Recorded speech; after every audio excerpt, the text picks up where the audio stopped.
Have you ever wondered what secrets an animal might keep, hiding behind those soulful eyes? In the quiet suburb of Oak Ridge, Massachusetts, an extraordinary story was about to unfold at Westbrook Elementary School. It began on a brisk September morning when Ms. Claire Donovan, a compassionate fourth-grade teacher of 12 years, first noticed a thin, amber-eyed dog watching the students arrive from across the street. The medium-sized mutt had a coat the color of honey with patches of white on his chest and paws, though dulled by dirt and neglect. Despite his obviously homeless state, there was something dignified about the way he sat, perfectly still, alert, and somehow purposeful in his vigil. Ms. Donovan mentioned the dog to the school security guard, Mr. Thompson, who assured her he'd keep an eye out for any trouble. Day after day, the dog appeared, always maintaining a respectful distance from the children, but watching with an intensity that piqued Claire's curiosity. Rain or shine, the faithful canine took up his post each morning, as students arrived and returned each afternoon as they departed. Some children began calling him Professor for his serious, studious demeanor, while others simply referred to him as the school dog. Principal Margaret Wilson eventually called animal control after concerned parents voiced worry about a stray so close to their children. Yet when officers arrived, the clever dog would vanish, only to reappear the following day. The animal seemed to possess an uncanny ability to sense which adults meant him harm and which might offer kindness, always staying just out of reach of the former. Winter arrived, bringing bitter New England cold that worried Claire deeply. She began leaving bowls of food and fresh water near the school fence, noticing how the dog would wait patiently until she walked away before approaching. Though still cautious, he seemed to recognize her as a friend, watching her with those intelligent amber eyes that seemed to hold untold stories. The school janitor, Mr. Frank Reyes, a Vietnam veteran with a quiet demeanor and gentle hands, built a small shelter from scrap wood and placed it near the fence line. "Every creature deserves a fighting chance," he said simply when Claire thanked him. The dog accepted this offering, using it during particularly harsh weather, though he never abandoned his daily watches. One particularly observant student, 10-year-old Lily Chen, approached Claire during recess. "Ms. Donovan," she whispered, "I think the dog is waiting for someone." When Claire asked why she thought that, Lily explained, "He watches every single kid who comes and goes. He's looking for somebody specific, I can tell." The insight gave Claire pause. Perhaps this wasn't random behavior after all. Claire began taking photos of the loyal canine and posting them in local lost pet groups online. She described his behavior to neighbors and asked if anyone recognized him, but no one claimed ownership. The mystery deepened when elderly Mrs. Abernathy from the nursing home across town saw Claire's post and called the school, saying the dog looked remarkably like one that had belonged to a family who'd moved away nearly 2 years prior. The story of the patient, watchful dog began spreading throughout Oak Ridge. Local news picked it up as a human interest piece, dubbing him the guardian of Westbrook Elementary. Children from other schools came by just to catch a glimpse of the now famous canine, who remained steadfastly focused on his mysterious purpose, seemingly uninterested in his growing celebrity. As winter melted into spring, Claire noticed the dog growing thinner despite the food she provided. His once bright eyes now carried a hint of sadness, and he'd occasionally let out soft, mournful whines while watching the children. School nurse Sandra Martinez suggested he might be ill, and Claire decided it was time to intervene more directly, regardless of the dog's reluctance. With Mr. Thompson's help, Claire set up a humane trap baited with roast chicken, hoping to capture the dog so he could receive veterinary care. For 3 days, the clever animal avoided the trap entirely, circling it suspiciously before resuming his post by the fence. Claire wondered if his mission, whatever it might be, was simply too important to abandon even for his own well-being. The breakthrough came unexpectedly, one rainy Tuesday morning in April. 7-year-old Ethan Morris, a quiet boy who'd transferred to Westbrook Elementary midway through the school year after his father's military deployment, exited his mother's car at drop-off and froze. The faithful dog, who'd been in his usual spot, suddenly broke his pattern of cautious distance and ran toward the boy, tail wagging with such force his entire body shook with joy. What happened next brought tears to the eyes of everyone in the schoolyard. Ethan dropped to his knees, arms outstretched, sobbing as he called out, "Max, Max, you found me!" The dog, apparently named Max, whimpered and whined, covering the boy's face with desperate licks, trembling with emotion after what must have been months of patient searching for his beloved human. Mrs. Morris explained through her own tears that they had been forced to leave their previous home quickly due to her husband's emergency deployment. In the chaos of the rushed move, Max had escaped from their backyard. They'd searched for weeks before reluctantly accepting that he was lost forever. Never could they have imagined that their loyal companion would undertake such an extraordinary journey, traveling over 30 miles to find his boy, and then waiting day after day, month after month, for Ethan to appear. The joyous reunion between Ethan and Max quickly gave way to complications that no one had anticipated. Though the Morris family desperately wanted to take Max home immediately, Mrs. Morris reluctantly explained to Claire that their apartment complex had strict no-pet policies. They'd been planning to look for a pet-friendly home, but until Mr. Morris returned from deployment in 3 months, their options were severely limited by finances and availability. "He survived this long to find Ethan," Mrs. Morris whispered, her voice breaking as Max pressed himself against her son's side, refusing to be separated even an inch. "But we can't bring him home, and I don't know what to do." The dilemma created an immediate crisis, as animal control would need to be called if Max couldn't go home with the Morris family, potentially sending him to the overcrowded county shelter. Claire impulsively offered to foster Max temporarily, an offer that brought visible relief to Mrs. Morris but created immediate logistical challenges. Claire's own apartment had pet restrictions, though less severe than the Morris' building.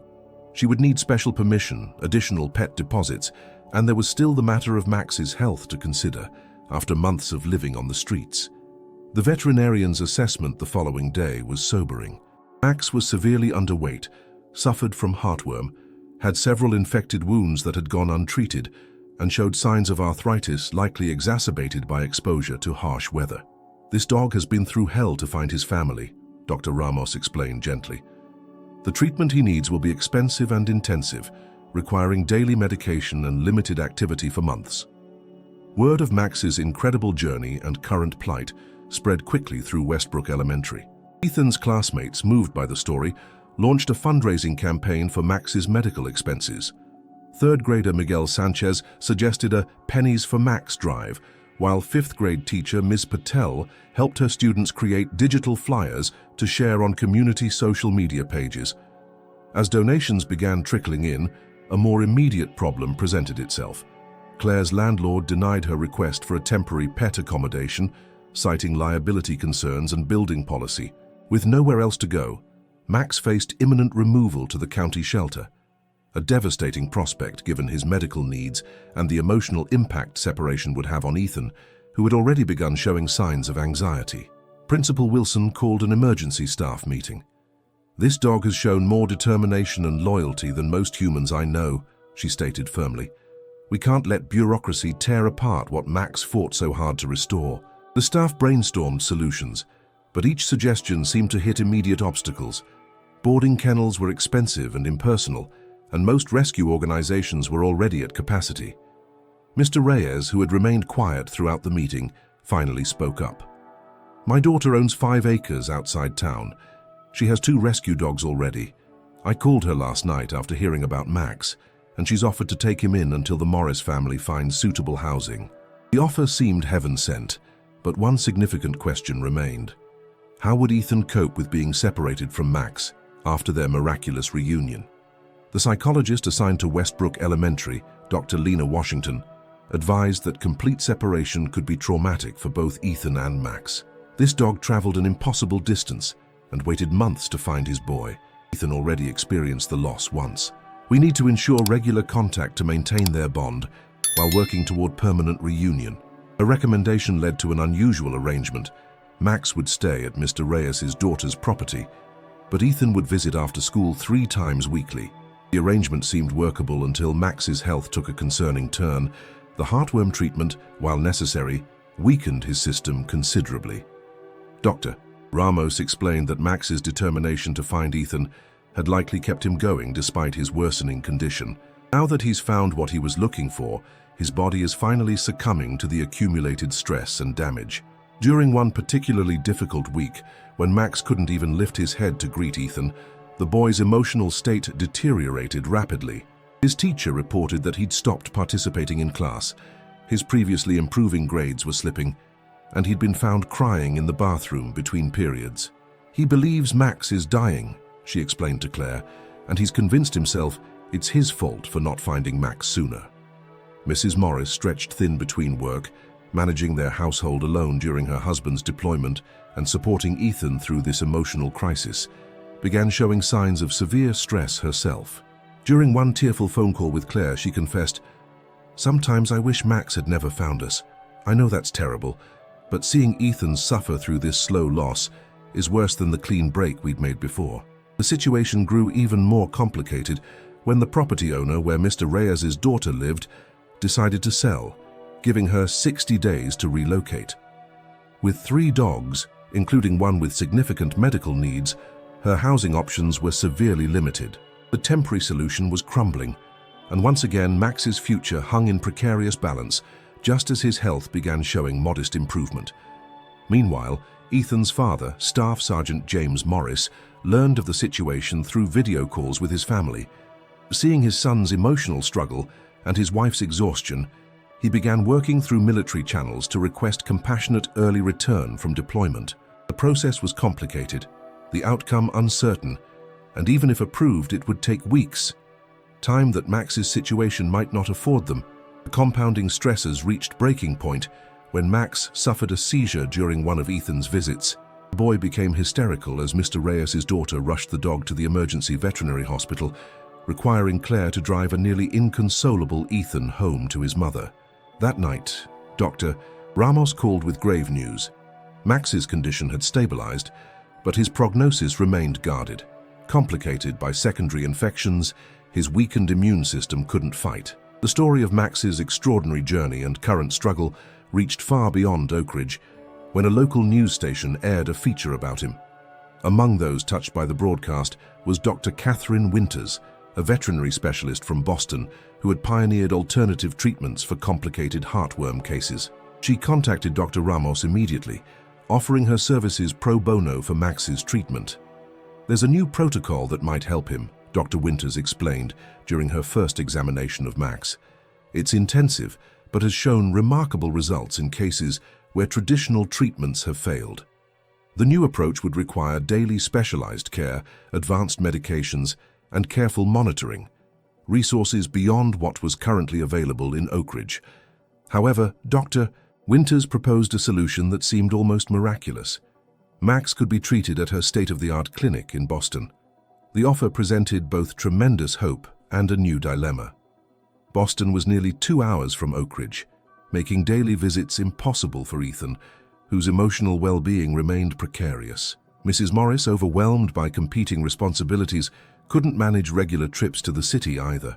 Once again, it seemed that what was best for Max's physical health might be devastating for his and Ethan's emotional connection.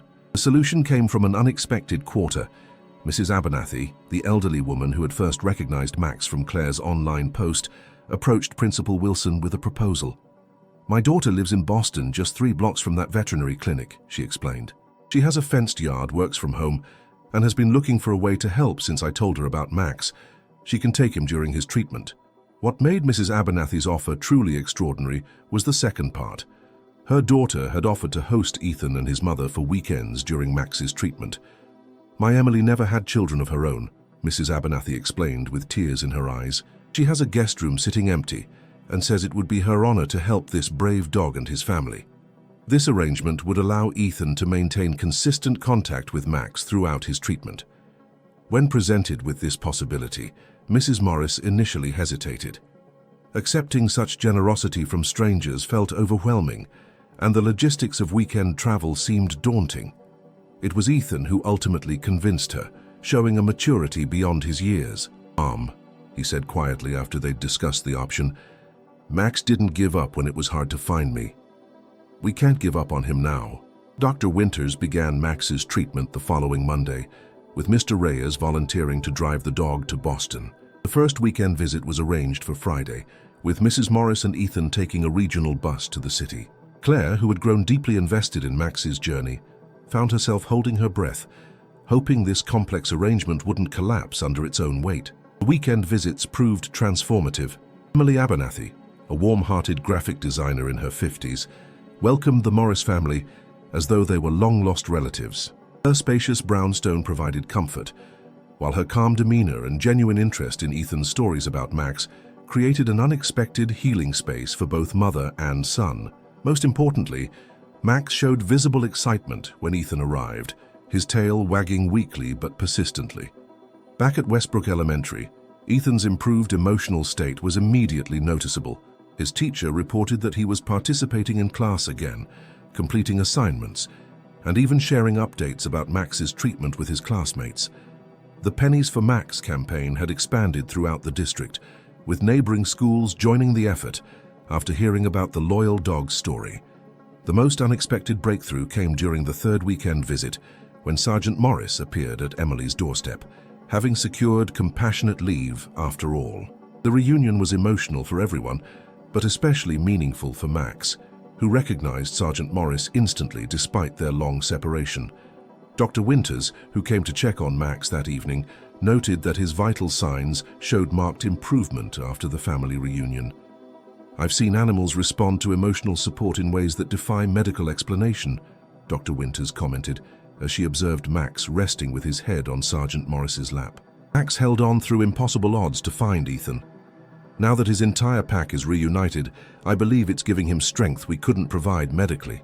Her observation proved prophetic, as Max's lab values began showing significant improvement over the following week. With Sergeant Morris home, new possibilities opened up. His military housing allowance could be applied to a pet-friendly rental, and his presence meant Mrs. Morris no longer had to manage everything alone. During his third week home, he announced he'd found a small house for rent just outside Oak Ridge, one with a securely fenced yard and located within the Westbrook Elementary School district. The community that had rallied around Max continued their support as the Morris family prepared for this transition. Mr. Reyes organized a volunteer team to help with moving. Claire coordinated with Ethan's teacher to ensure he wouldn't fall behind during the busy moving period. Principal Wilson arranged for counseling support to help Ethan process the multiple transitions in his young life. While Max continued improving under Dr. Winter's care, plans were carefully made for his eventual homecoming. The veterinarian insisted on completing the full treatment protocol before releasing him, explaining that rushing his recovery could lead to dangerous setbacks. Though difficult, the Morris family accepted this timeline, visiting faithfully each weekend while preparing their new home for Max's arrival. During one particularly meaningful visit, Dr. Winters shared something remarkable with the family. "We did advanced imaging to check Max's heart function," she explained, "and discovered something unusual.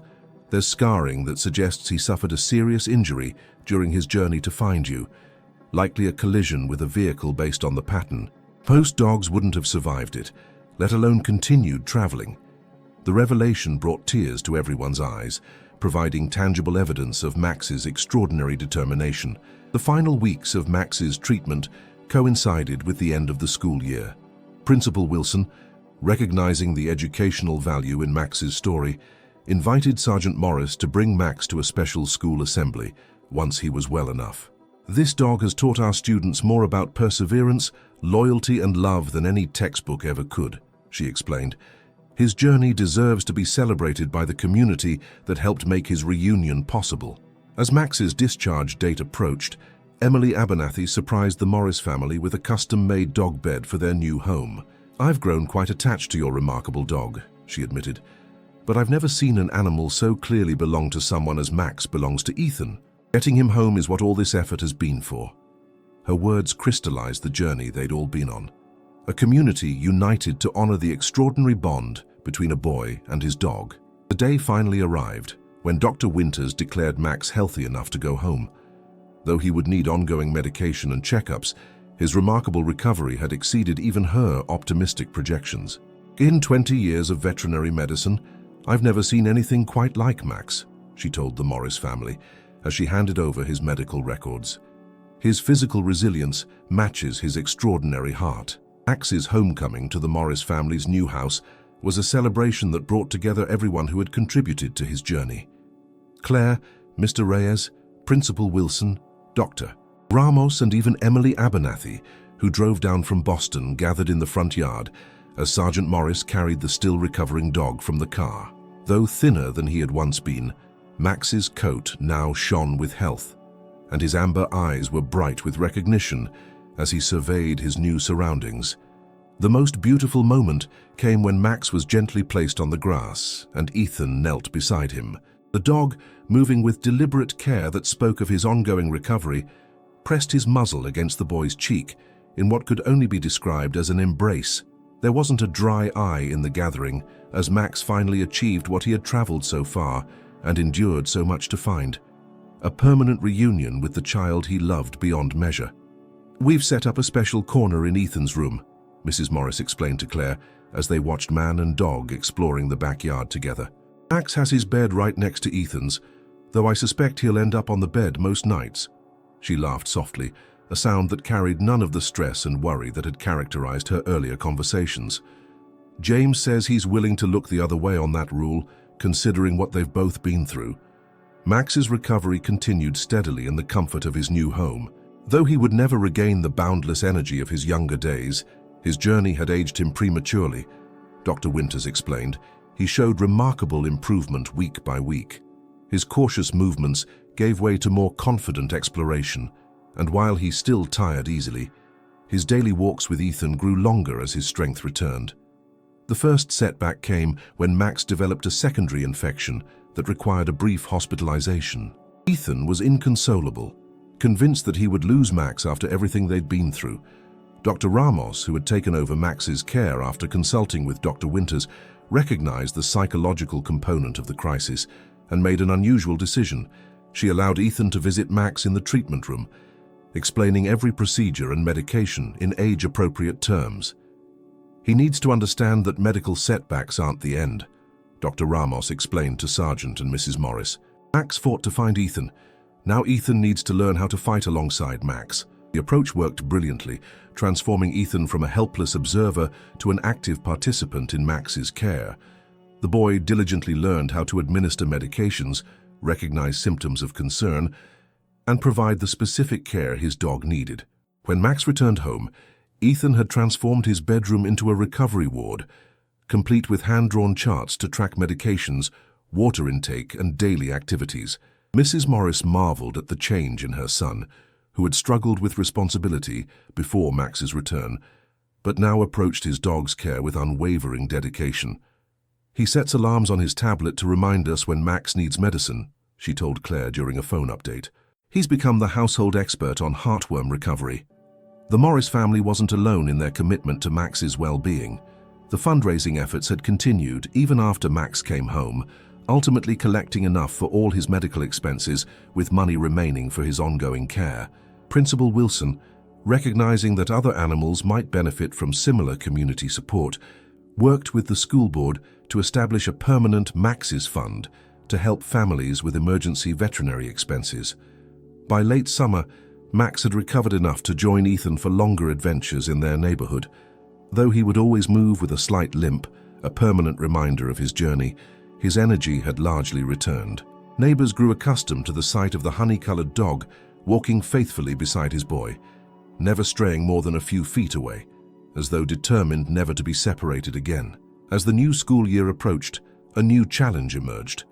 Max, who had finally acclimated to the routines of home life, became visibly distressed when Ethan prepared for his first day back at Westbrook Elementary.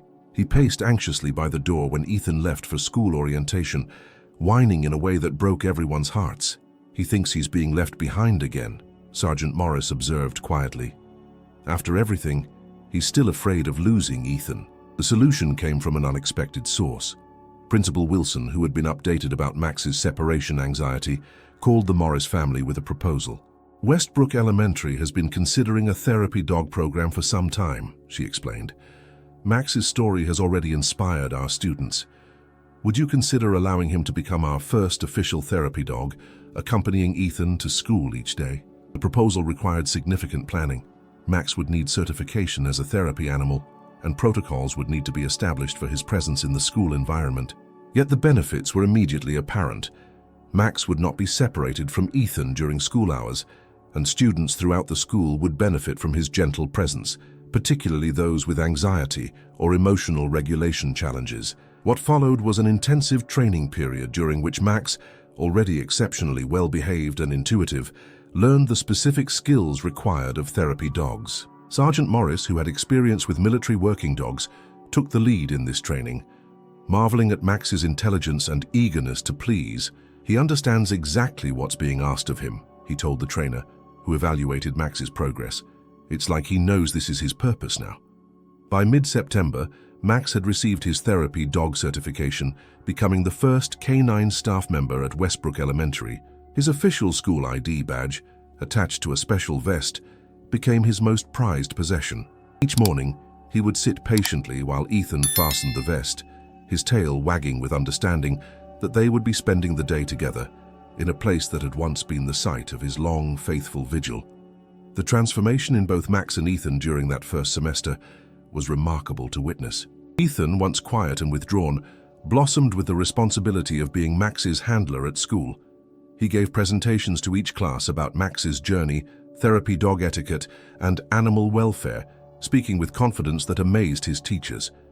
Max, meanwhile, seemed to intuitively understand which children needed his comfort most, often gently approaching students who were struggling emotionally.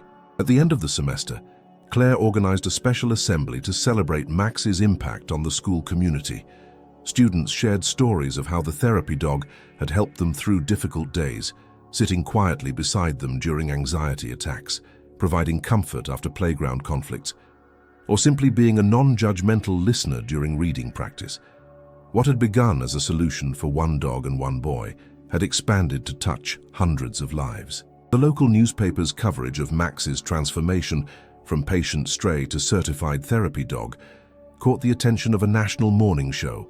Their feature story, which included interviews with everyone involved in Max's journey, from Claire, who had first noticed him, to Dr. Winters, who had saved his life, sparked interest across the country. Soon, schools in neighboring states were implementing their own therapy dog programs, inspired by Max's example. Dr. Ramos, during Max's one-year checkup, marveled at the change in her patient. "Physically, he's as healthy as can be expected given what he endured," she told the Morris family. "But what's truly remarkable is his sense of purpose. Some animals simply exist, but Max lives with intention every day. He found his boy and now he's found his calling." Her assessment captured perfectly what everyone who knew Max had come to understand.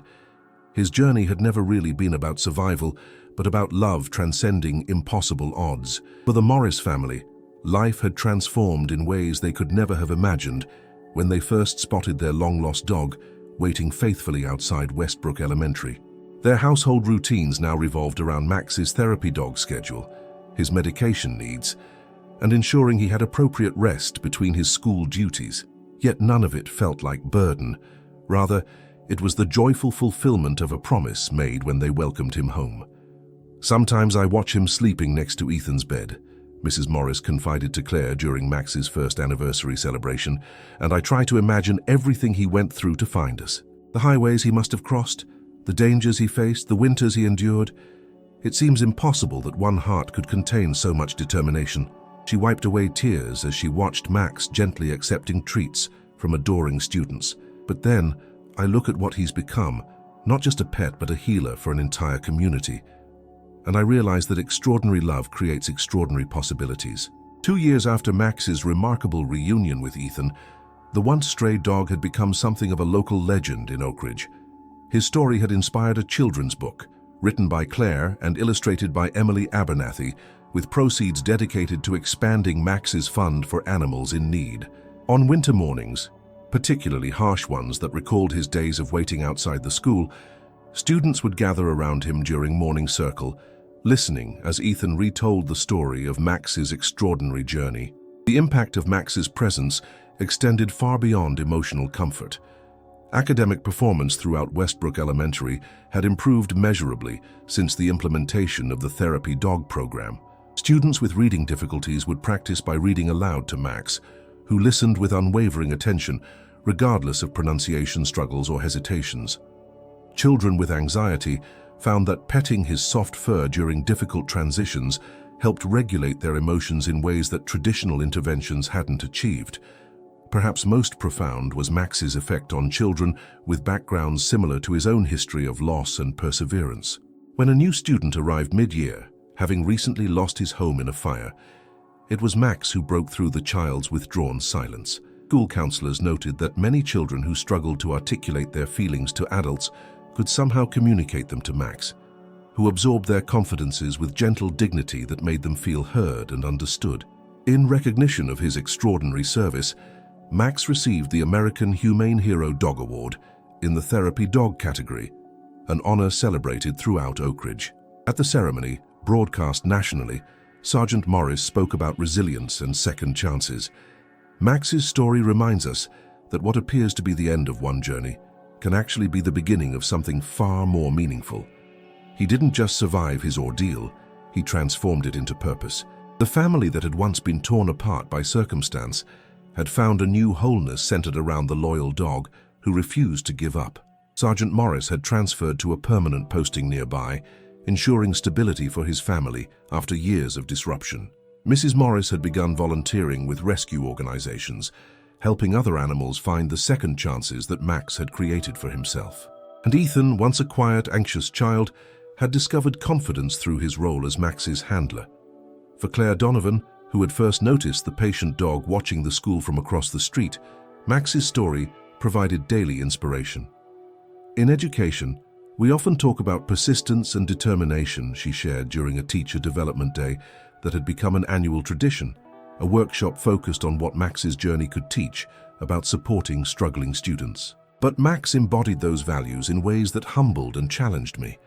He reminds us to look beyond behaviors to the heart's deepest intentions. Veterinarians throughout Massachusetts now used Max's case in their training materials, with Dr. Winters regularly presenting his medical journey at conferences. Beyond the clinical aspects, Max's recovery demonstrates something we're only beginning to understand scientifically: the healing power of love and purpose, she explained to medical students. His physical resilience defied explanation until we factored in his emotional determination to reunite with his family. As Max entered his senior years, moving more slowly but still performing his therapy duties with unwavering dedication, the Morris family began planning for his eventual retirement.